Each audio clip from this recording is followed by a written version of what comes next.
Pan বসিয়ে দিয়ে তার মধ্যে যদি 500 ml দুধ দিয়ে দেওয়া যায়, তারপর তার মধ্যে একটা 10 টাকা প্যাকেটের দুধ দিয়ে দেওয়া যায়, তারপর যদি সেটাকে খুব ভালোভাবে মিশিয়ে নেওয়া যায়, তারপর দুধটাকে এইভাবে দুধটা ঠিক জাল করতে করতে যখন ঠিক এরকম হয়ে যাবে, সেই সময় দুধটার মধ্যে অ্যাড করে দিতে হবে 3 টেবিল স্পুন চিনি যদি দিয়ে দেওয়া যায়, আর 1 টেবিল স্পুন যদি বাটার অ্যাড করে দেওয়া যায়।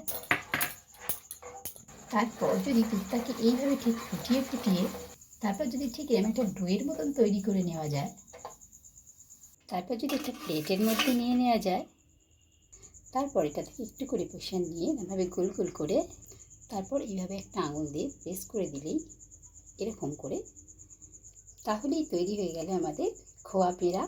তো তোমাদের কীরকম লাগলো আজকের রেসিপিটা ফ্রেন্ডস, অবশ্যই জানাবে। আর এগুলো খেতে খুবই সুন্দর হয়। তোমাদেরকে আমি একটা ভেঙে দেখাচ্ছি, দেখো কত সুন্দর হয়,